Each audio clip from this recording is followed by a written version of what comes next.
All right. No Filter MMA family. What is popping? This is your boy BJ. I am back with a morning coffee MMA talk with my boy Sergio and Joe from over at Bloody Canvas MMA. Good morning, fellas. Good morning. What's up, BJ? Good morning. What's, Good what's morning, good? sir.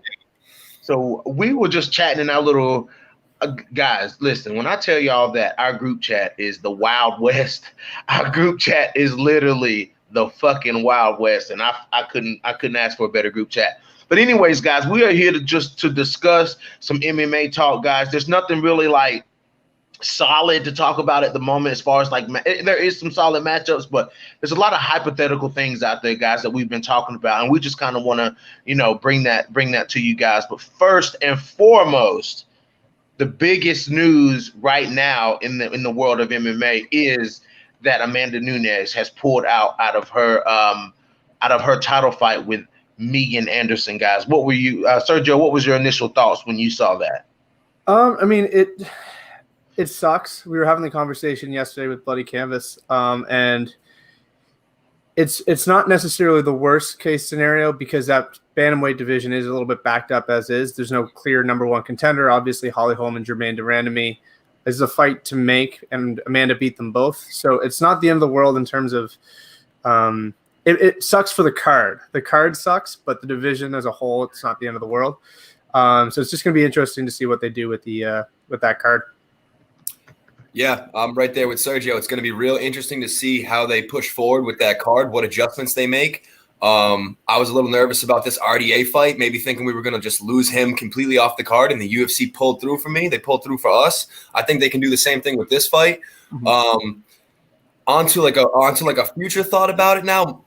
Amanda's saying she pulled out for undisclosed reasons. I'm very curious to see as to what those were. If it's her just wanting extra time, I don't know how I feel about that because Megan Anderson had a real opportunity ahead of her, and I do feel bad for her. Yeah, guys. Yeah, like this was a huge shot for Megan Anderson. And it sucks for Megan. But they said they're looking to rebook the fight early part of the year.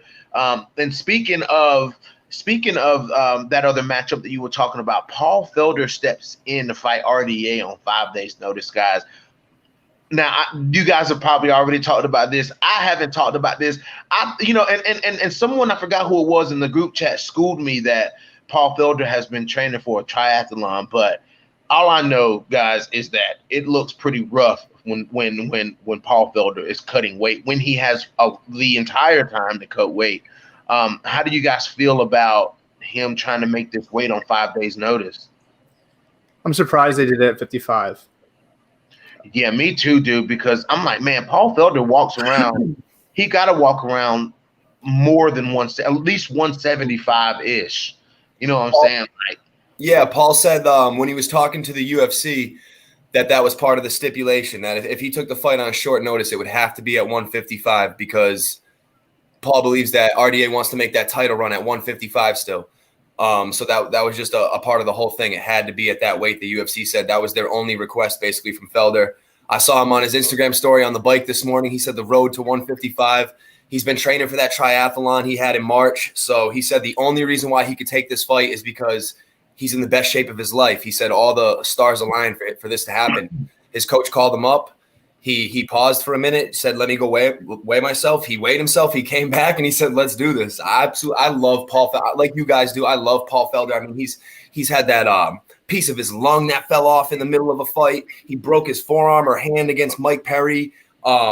This guy's just an absolute warrior. He puts on wars every time he steps in the octagon. He's got this ferocity to him. He's a great commentator. He's got nothing left to prove, nothing else to prove. And yet here he is again, stepping up on 5 days notice to save the main event. And he's got that actor feeling to him. He wants to be an actor and this and that. And like, he saved the show. You know what I mean? That's how he's seen it. And I think that's epic.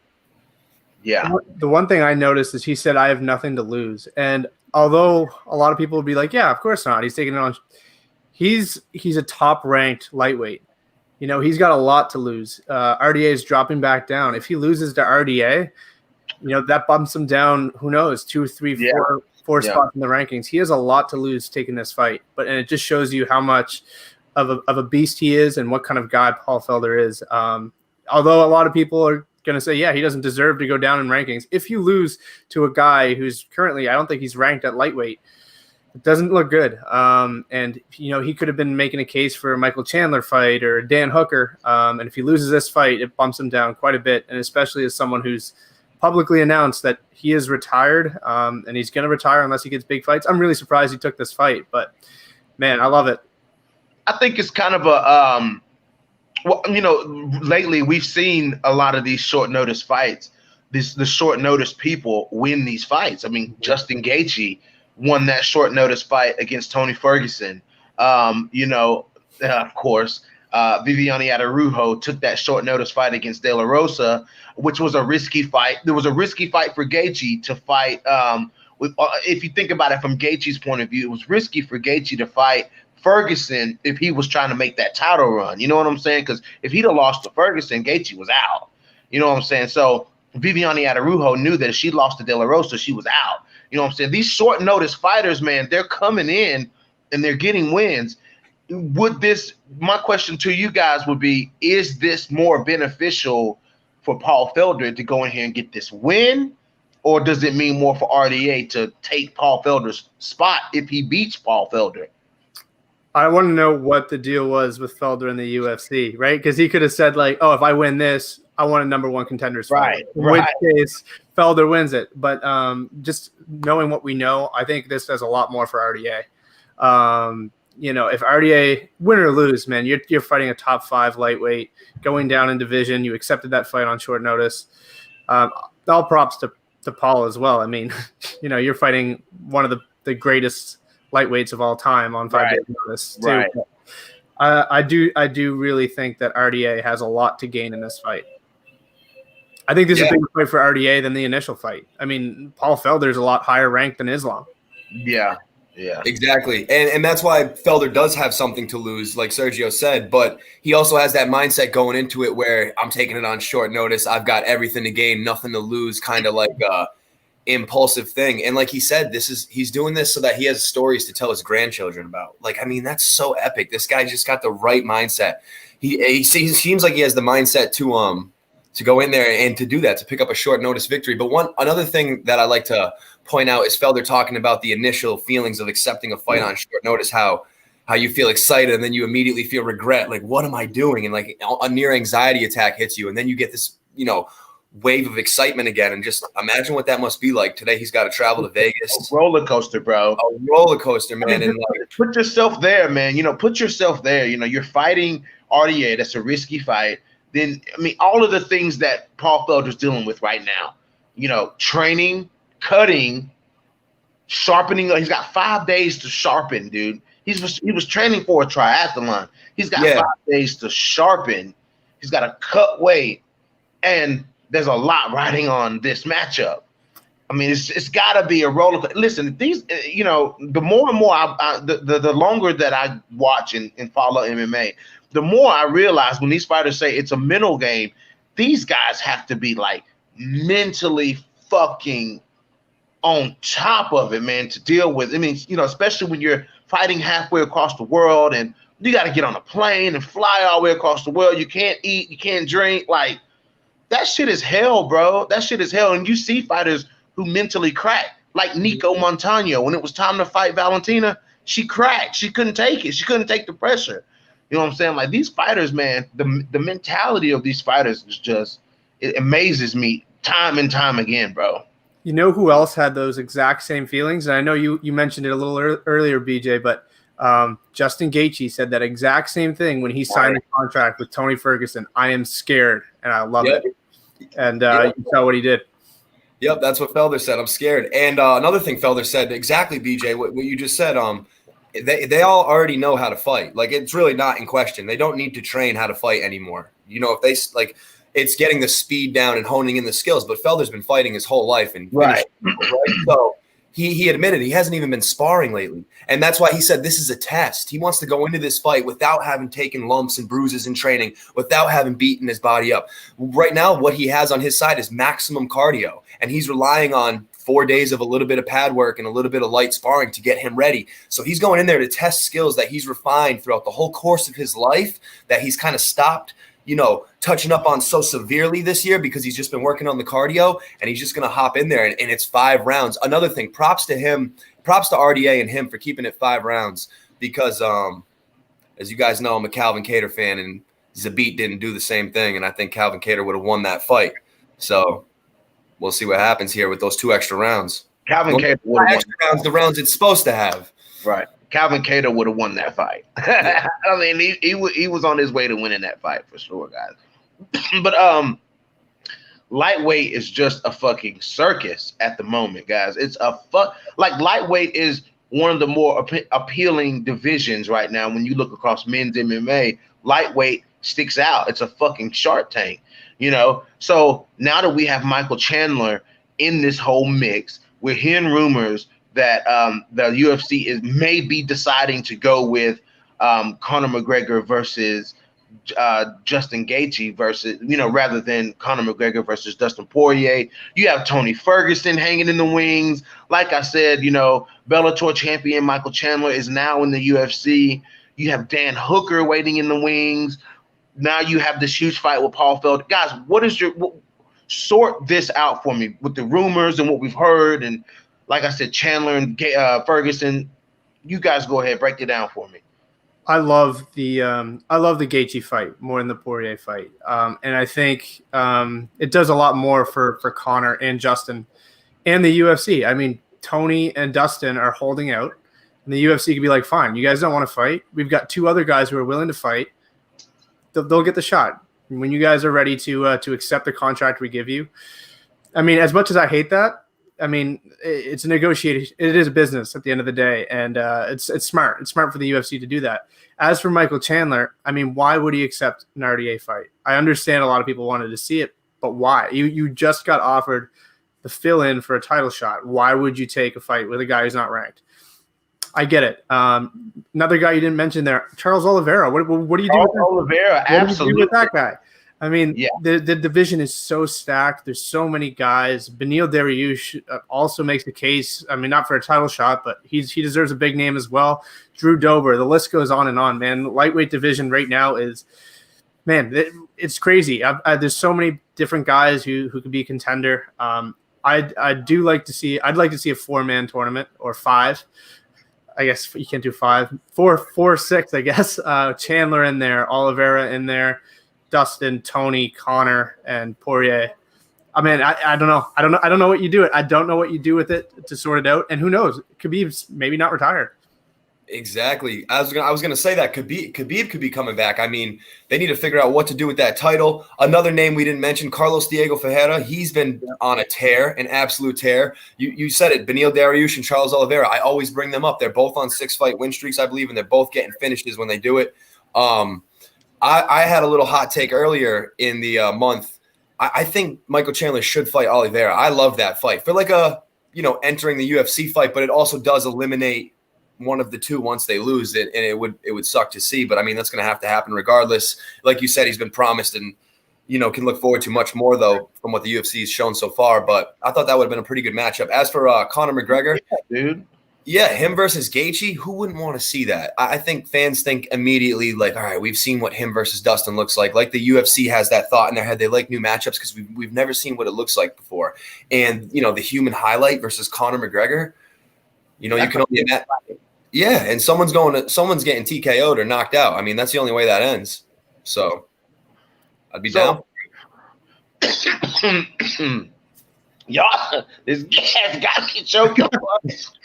So if we had a list here, like of potential fights, I would have Conor, Justin, Dustin versus Tony when both of them get it sorted out.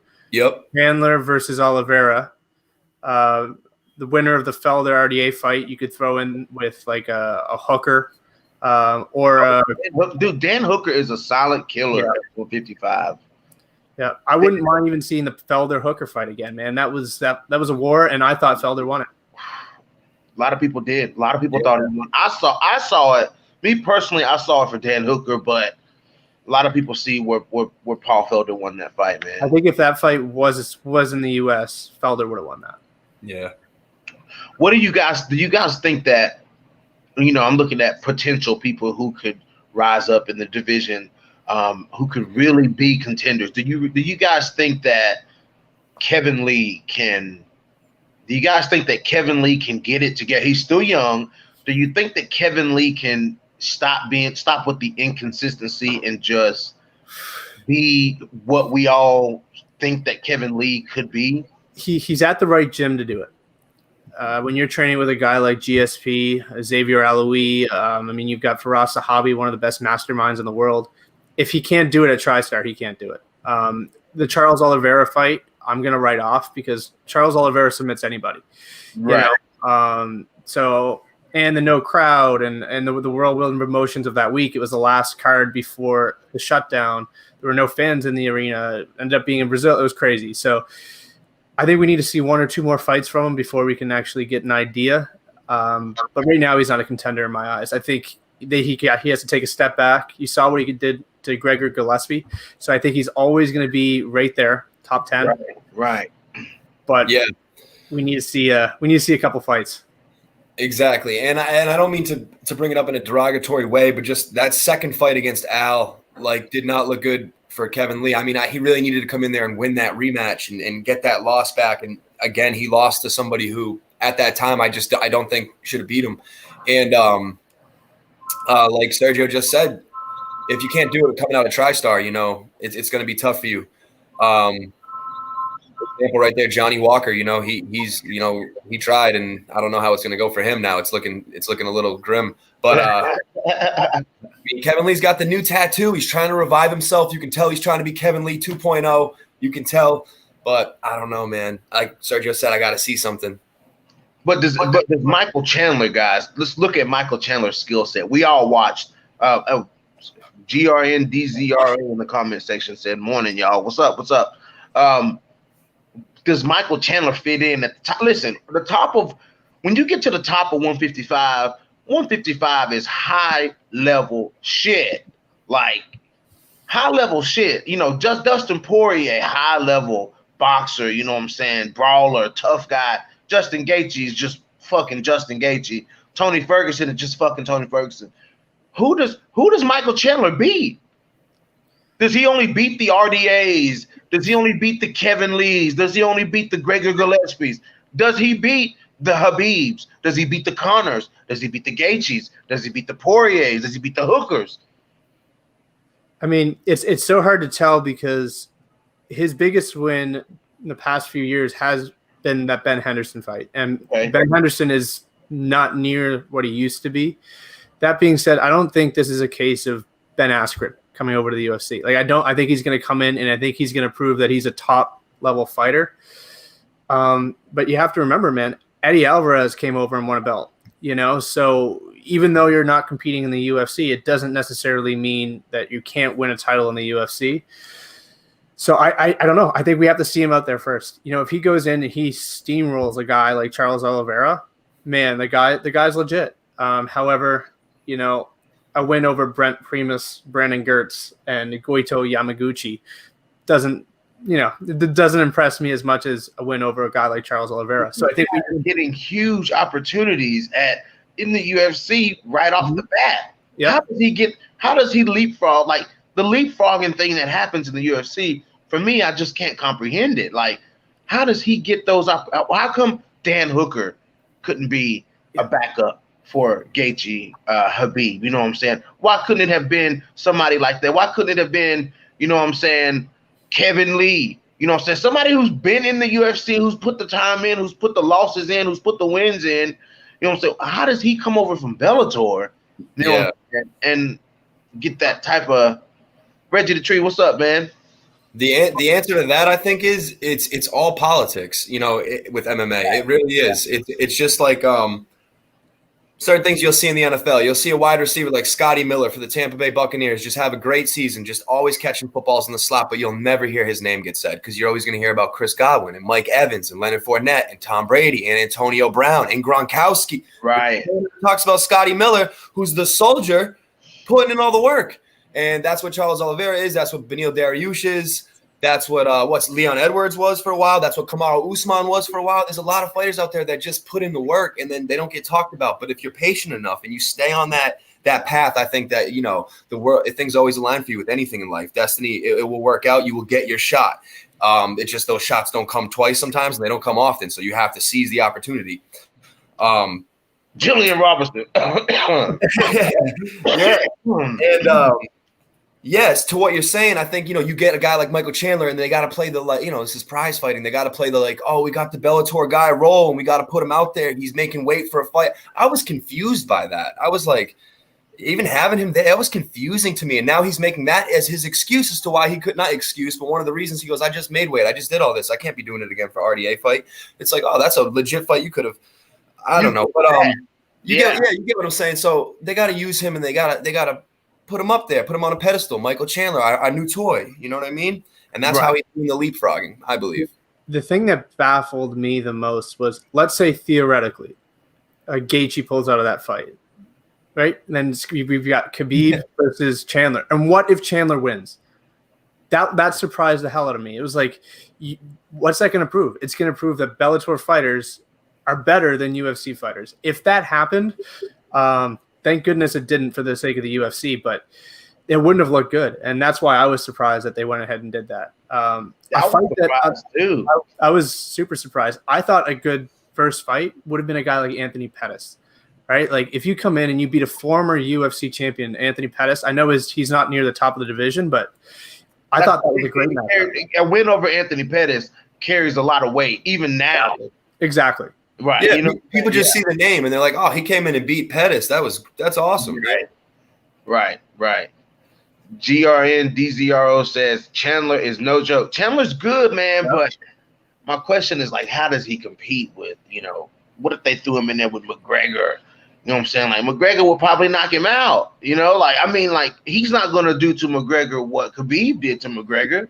Here's another great example, Will Brooks.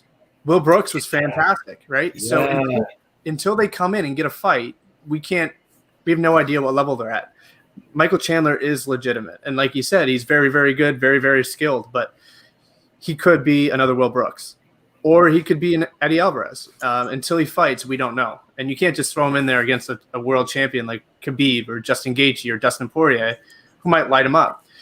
We don't know. We don't know where he is. You don't take the best player in the CFL and throw him in there in the NFL, right? You got to give him a tryout. You got to make him go through the process.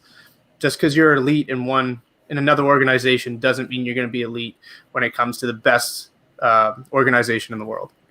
Also, I agree, Sergio. That's a great point. And also, I'll say it, man. I will say it right now. Michael Chandler, to me, he reminds me of a souped-up version of Chad Mendez. Like, okay, you know. So what does he have? He has good wrestling. Like really good but it's from scrambles and explosive striking. You know, he's very explosive. He's very strong, but I don't know. You fight a good striker, and you know they're just tough skills to bring into the octagon. You know, like we'll see. Yeah, I just think, what does it say to guys who are, you know, in there grinding every day to make it to the top? A guy like Charles Oliveira, Beneil Dariush. It's like, why am I here for 8 years grinding? I can just go to Bellator or PFL, win a tournament, and get called in. Philippe Williams won the heavyweight tournament for PFL, got called in, and hasn't won a fight in the UFC. So, like, why would they bother staying in and grinding in the UFC, making next to nothing, if they could just go to a Bellator? That's why Corey Anderson left. Exactly, right? So, you know, the UFC needs to reward their fighters, I think. And if Michael Chandler wants to come to the UFC, great. Make him grind, make him work, make him get some fights. Then reward him with a title shot. Like throw him in that top 10. Like if he came in and they ranked him number 8, I wouldn't even be mad at that. Like I kind of would, but like let him fight that group of in the rankings. Let him fight that group, and if he can swim in those waters, if he can beat a Kevin Lee, if he can beat those guys, then push him. Like, okay, this motherfucker, now he can say, you know, I was a former Bellator champion. Now I'm going to be the UFC champion. But you can potentially ruin all of this by putting him in there with a Gaethje, with a Poirier or somebody. Because if they can hurt Michael Chandler, like those guys, can stop Michael Chandler and can do it by devastating fashion. You know what I'm saying? So if you see that right off the bat, then that's going to make Bellator look bad. Like, damn, this dude came from Bellator. He was one of the best in Bellator and came to the UFC and got crushed. Like, the UFC can kill all of that by putting him in that top of that division. I think it's a great idea to let Michael Chandler beat an Anthony Pettis or Gregor Gillespie or somebody like that, and then we can say, okay, fuck, he took out one of those guys. You know what I'm saying? Like, okay, let's see what he can do. You know what I'm saying? Yeah. They rush it too much. No, you're right. They could build him like that. I like the way you just explained that, BJ. You could build a better story like that rather than just trying to push him right away. But and also what you said is the fair way, the right way. And I think that's the problem with this. And let me relate it to something that is just, you're going to be like, this is so far out. But me and Sergio were talking about this, and I was talking about this with my brother. But Logan Paul and KSI, I'm going to relate to Michael Chandler. So a lot of people ask me, they go, hey, I heard these guys are trying to be legit boxers, or Logan has legit wrestling, or it could be pretty good at MMA. Why don't they do things the legit way? Why doesn't Logan Paul go get a couple amateur fights, right? Win them if he's so good, and then work his way up into like Bellator, and then maybe he could fight in the UFC. I've heard people say, why doesn't Logan Paul do real boxing? Because why would you do any of that when you could skip over all of it and just headline a pay-per-view on DAZN and make a ton of money? And that's exactly what Michael Chandler's doing. Why do any of that when you could just skip to the front of the lunch line and get your hot food first? That's what he's doing here. You know what I'm saying? Like he's probably gonna. It's like a NFL football player holding out in training camp. He's just holding out right now because what does he keep tweeting and saying in his Instagram posts? We already have something planned. We already have something in mind. And you know what that is? That's one or two people at the top, and he'll take nothing less. Right. GZ says we've seen it before when no one in the top 5 was ready for a shot, and the fight must go on. I wouldn't leapfrog anyone in the top 10, maybe 5, depending on the available matchups. Yep. Let's see. Marcus Bell said, I would say after fighting at least 2 unranked fighters, then allow Chandler to fight somebody in the top 10. Like, I would be okay with a ranked fighter right away, him coming in, with championship level experience. A ranked fighter, but more like a 7, 8, 9, 10, 11 ranked fighter. I think the other thing we have to consider too is Ben Askren's probably looking at making what, $200,000 or $300, whatever it is. You can't feed him, a guy making $20K, right? Like the guy has to make his money. You have to put him in fights that make sense, that are going to make the UFC money, and that's why I think a guy like Anthony Pettis is a great one. I'd say Donald Cerrone if he wasn't on a 28 fight losing streak, but a guy like Anthony Pettis I think makes sense because he had a win over Donald Cerrone. He's a former champion. He's not near the top 10 right now, so I think that fight makes a lot of sense. Or even a guy like Diego Sanchez, if you can get him down to 155, or a guy like Dan Hardy. These are the fights that I think make sense. If you can go in there and beat a guy with that name recognition, sure. But yeah, at the same time, you can't feed him guys making 20K show money. It has to be worth it for the UFC as well, which puts him in a really rough spot. And I think the UFC offering him that fill-in title shot only gives him leverage. And that's not going to be good for the UFC because he's going to sit out. Like, why would I take this fight? Yeah. Yep. You're right. Yeah, leverage. Exactly. I was just in that position. He can just say, look what you were just doing with me. Yeah. So do you guys think that, do you guys think for one that we'll see Khabib back with now that Dana's saying that he's not going to make a title fight or something like, does that obviously correlates to Khabib is fighting again? I think Khabib fights. I do think that he fights one last time because he promised his dad he'd get to 30. I think that retirement, a lot of it had to do with the emotions surrounding the week, the injuries and everything else, the promise he made to his mom, et cetera, et cetera. But I think you go home, you think about it, the UFC offers you the right amount of money. You remember that, my dad told me to get to 30. He's going to fulfill it. And I hope it's not Conor. I think he already closed that chapter of his career. I know a lot of people want to see it. Why? Why?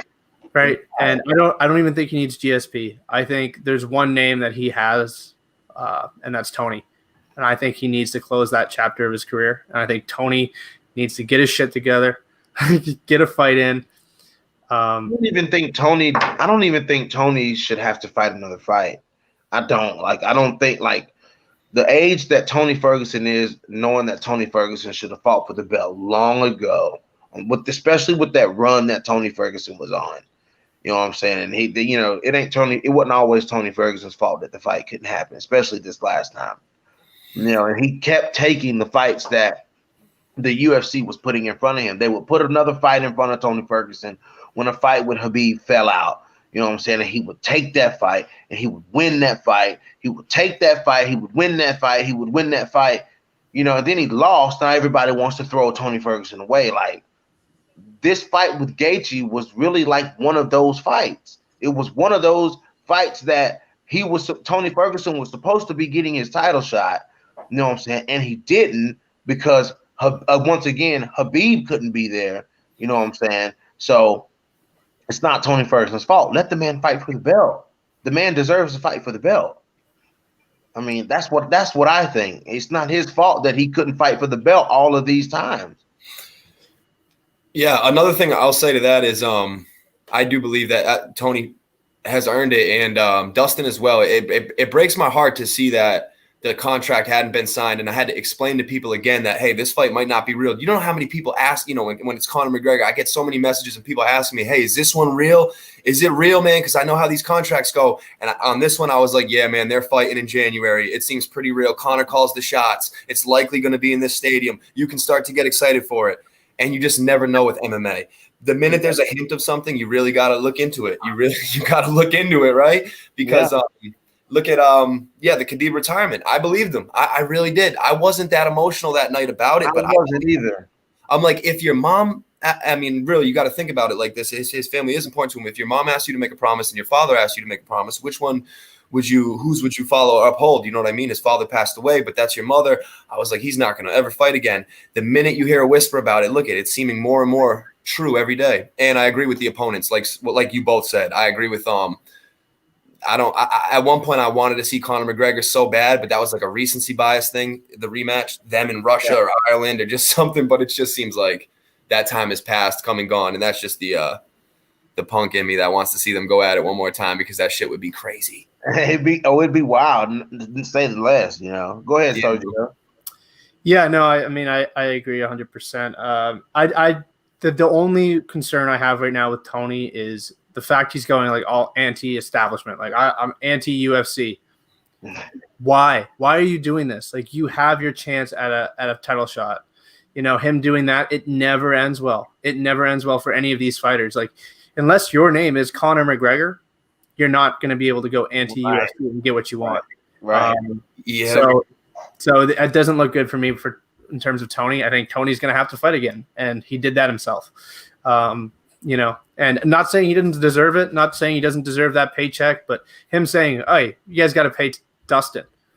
Stay in your lane, man. Stay in your lane. If I'm the UFC, I wouldn't give him the title shot. That being said, he deserves it, but from a business perspective, why would they give it to him?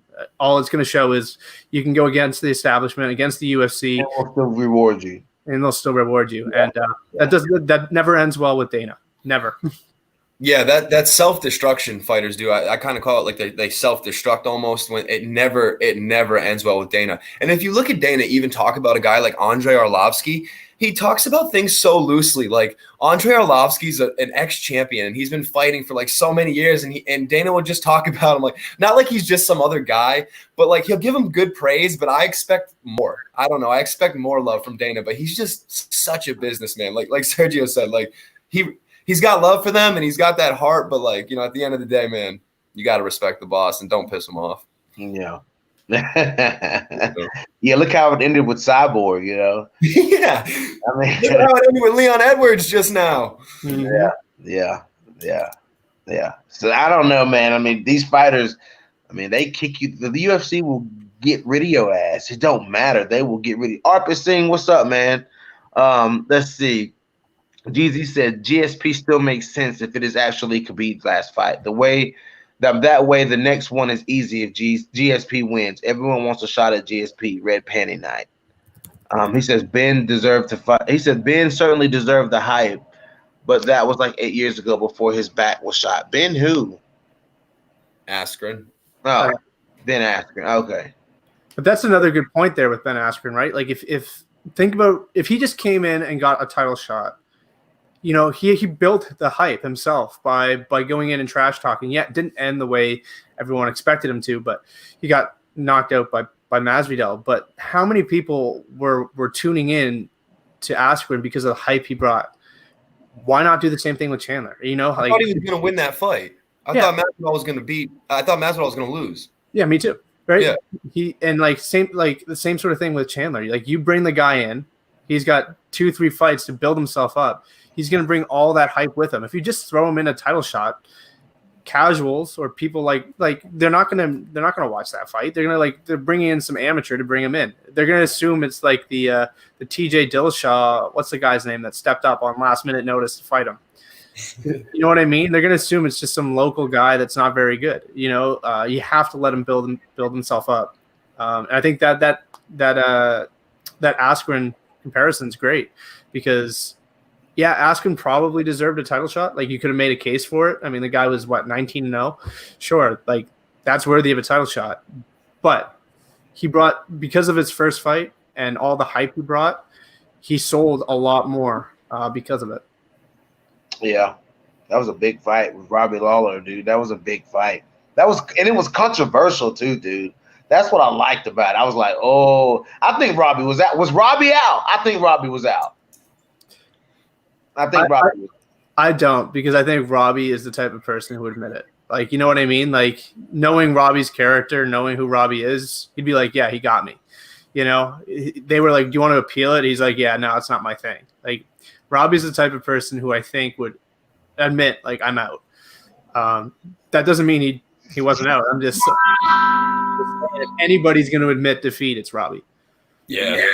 I agree. Was it Joe Soto? I think that's the guy who popped in against Dillashaw. Yep. And Ben Askren, man, and that's so crazy that the UFC basically traded away Demetrius Johnson for him. But then I think when you look at the numbers for what Askren brought in, like it still was a good trade financially, if you will, if you know what I'm saying, which is horrible. And he only fought 3 times.